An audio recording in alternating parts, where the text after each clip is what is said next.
Good morning students. 12ஆம் வகுப்பு இயற்பியல் அலகு 1 நிலை மின்னியல் பாடத்தில் இருக்க புக் பேக் ஆன்சர்ஸில் பெருவினா கேள்விகள் இன்றைக்கி பார்க்க போகிறோம்.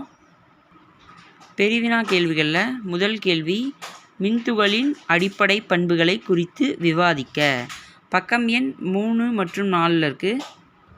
3வது பக்கத்தில் மின்னூட்டத்தின் மாறாத்தன்மைன்னு இருக்கா, அதிலேருந்து இந்த இடத்துலேருந்து ஸ்டார்ட் ஆகி விரிவான விடையளிக்க இந்த இடத்துலேருந்து ஸ்டார்ட் ஆகி அடுத்த பக்கத்தில் இந்த மின்னூட்டத்தின் குவாண்டமாக்கல் இந்த தலைப்பிலிருந்து ஃபுல்லாக இங்கே வகிக்கிறது. இது வரைக்கும் பார்த்திங்கன்னா முதல் விரிவான விடைக்கான ஆன்சர். 2வது கேள்வி, கூலும் விதி மற்றும் அதன் பல்வேறு தன்மைகளை குறித்து விரிவாக கூறுக. பக்கம் எண் 4 மற்றும் 5 இருக்குது. 4வது பக்கத்தில் கூலும் விதியின் முக்கிய இயல்புகள், அதாவது இந்த இடத்துலேருந்து ஸ்டார்ட் ஆகி அதிலேருந்து இது ஃபுல்லாக வந்து ஸோ இந்த இடம் வரையும் பார்த்திங்கன்னா விரிவான விடையளிக்க 2. 3வது கேள்வி, மின்புலத்தை வரையறுத்து அதன் பல்வேறு தன்மைகளை விவாதிக்க. பக்கம் எண் 12 மற்றும் 13 இருக்குது. 12வது பக்கத்தில் இதோ இந்த மின்புலத்தின் முக்கிய பண்புகள்னு ஸ்டார்ட் ஆகுதா, இங்கேருந்து ஸ்டார்ட் ஆகி அப்படியே இங்கே மேலே இங்கே பாயிண்ட் இருக்குது பார்த்தீங்களா, இதுவரையுமே மின்புலமாகும். இது வரைக்கும் பார்த்திங்கன்னா விரிவான விடையளிக்க 3. 4வது கேள்வி, மின் இருமுனை ஒன்றினால் அதன் அச்சுக்கோடு மற்றும் நடுவரை கோட்டில் ஏற்படும் மின்புலத்தை கணக்கிடுக. பக்கம் எண் 22 மற்றும் 23 இருக்குது. இதாவது மின் இருமுனை மின்புலம் இங்கேருந்து ஸ்டார்ட் ஆகி விரிவான விடையளிக்க 4, இங்கேருந்து ஸ்டார்ட் ஆகி இது வரைக்கும் அதுக்கடுத்து இங்கேருந்து ஸ்டார்ட் ஆகி நடுவரை கோட்டுக்கு இதெல்லாம் இங்கே இது வரைக்கும் விரிவான விடையளிக்க 4. 5வது கேள்வி, சீரான மின்புலத்தில் வைக்கப்படும் மின் இருமுனையின் மீது செயல்படும் திருப்பு விசைக்கான கோவையை பெறுக. பக்கம் எண் 24 இருக்குது. பக்கம் எண் 24 இங்கேருந்து ஸ்டார்ட் ஆகி இது வரைக்கும் 26வது பக்கத்தில் 25வது பக்கத்தில் இது வரைக்கும் விரிவான விடையளிக்க 5. இந்த படம் முக்கியம். 6வது கேள்வி, புள்ளி மின்துகள் ஒன்றினால் ஏற்படும் நிலை மின்னழுத்தத்திற்கான கோவையை தருவிக்க. பக்கம் எண் 27. 27வது பக்கத்தில் புள்ளி மின்துகளால் உருவாகும் மின்னழுத்தம் இருக்கா, இதிலிருந்து ஸ்டார்ட் ஆகி இதுவரையும் பார்த்திங்கன்னா விரிவான விடையளிக்க 6, இந்த இடம் வரையும் விரிவான விடையளிக்க 7. மின் இருமுனை ஒன்றினால் ஏற்படும் நிலை மின்னழுத்தத்திற்கான கோவையை பெறுக. பக்கம் எண் 30 இருக்குது. விரிவான விடையளிக்க 7, மின் இருமுனையினால் ஒன்றில் புள்ளியில் ஏற்படும் நிலை மின்னழுத்தம் இந்த இடத்துலேருந்து ஸ்டார்ட் ஆகி இதெல்லாம்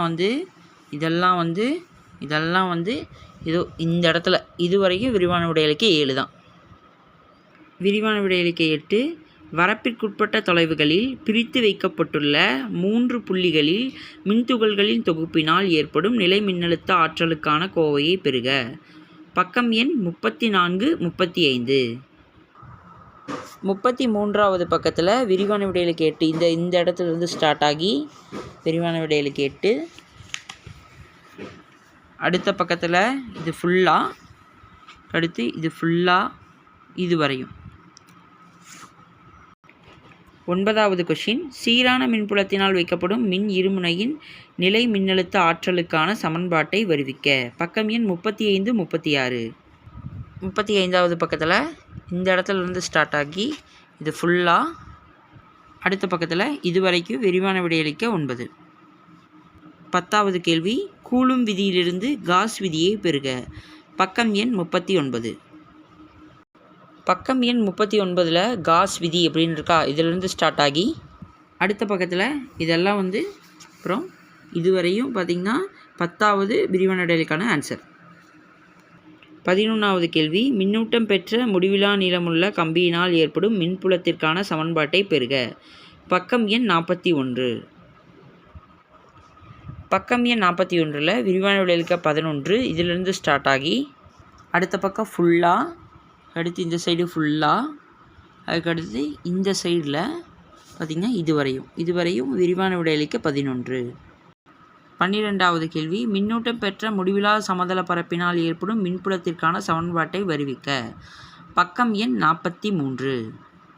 12வது கேள்வி இந்த இடத்துலேருந்து ஸ்டார்ட் ஆகி இந்த சைடு ஃபுல்லாக அடுத்த பக்கத்தில் மேலே டாப்பில் இது வரையும். 13வது கேள்வி மின்னூட்டம் பெற்ற சீராக பெற்றுள்ள ஒரு கோளக கூண்டின் ஏற்படும் மின்புலத்திற்கான சமன்பாட்டை தருக. பக்கம் எண் 44. 44வது பக்கத்தில் இந்த இடத்துல இருந்து ஸ்டார்ட் ஆகி 46வது பக்கத்தில் இந்த இடம் வரைக்கும் பிக் கொஸ்டின் 13க்கான ஆன்சர். 14 நிலைமின் சமநிலையில் உள்ள கடத்திகளின் பல்வேறு பண்புகளை விவாதிக்க. பக்கம் எண் 46 to 48. 14வது விரிவான விடையளிக்கு இது ஃபஸ்ட் பாயிண்ட், அடுத்தது இது செகண்ட் பாயிண்ட், இது தேர்ட் பாயிண்ட், இது ஃபோர்த் பாயிண்ட். இந்த 4 பாயிண்ட் மட்டும் எழுதினா போதும். 15வது கேள்வி நிலைமின் தூண்டல் செயல்முறையை விவரிக்கவும். பக்கம் எண் 49. நிலைமின் தூண்டல் இந்த ஹெட்டிங்கிலிருந்து ஸ்டார்ட் ஆகி விரிவான விடையளிக்க 15. இந்த பேஜ் ஃபுல்லாக அடுத்த பேஜில் இந்த இடம் வரைக்கும் பார்த்திங்கன்னா விரிவான விடையளிக்க 15. 16வது வினா மின்காப்பை விலக்கி எவ்வாறு மின்காப்பிற்கு மின்புலம் தூண்டப்படுகிறது என்பதை விளக்கவும். பக்கம் எண் 52. 52வது பக்கத்தில் மின்காப்பில் உள்ள மின்புலம் தூண்டப்படுதல் அது இதிலிருந்து ஸ்டார்ட் ஆகி அடுத்த பக்கத்தில் இதுவரையும் விரிவான விடையளிக்க 16. 17வது கொஷின் இணைத்தட்டு மின்தேக்கியின் மின்தேக்கு திறனுக்கான கோவையை பெறுக. பக்கம் எண் 54. 54வது பக்கம் இந்த படத்துக்கு கீழே விரிவான விடையளிக்க 17 இந்த இடத்துல இருந்து ஸ்டார்ட் ஆகி இணைத்தட்டு மின்தேக்கு திறனில் ஸ்டார்ட் ஆகி அடுத்த பக்கத்தில் இந்த இடம் வரைக்கும் பார்த்திங்கன்னா விரிவான விடையளிக்க 17. 18வது கொஷின் இணைத்தட்டு மின்தேக்கியினுள் சேமித்து வைக்கப்படும் ஆற்றலுக்கான சமன்பாட்டை பெறுக. பக்கம் எண் 56. 56வது பக்கத்தில் இந்த இடத்துல இருந்து ஸ்டார்ட் ஆகி அடுத்த பக்கத்தில் இந்த இடம் வரைக்கும் பார்த்திங்கன்னா விரிவான விடையளிக்க 18. 19வது கேள்வி இணைத்தட்டு மின்தேக்கியினுள் மின்காப்பு வைக்கப்படுவதால் ஏற்படும் விளைவுகளை விரிவாக எழுதுக. பக்கம் எண் 58. 58வது பக்கம் இந்த இடத்துலேருந்து ஸ்டார்ட் ஆகி அடுத்த பக்கத்தில் இது ஃபுல்லாக அடுத்த பக்கத்தில் இது வரைக்கும் பார்த்திங்கன்னா விரிவான விடையளிக்க 19.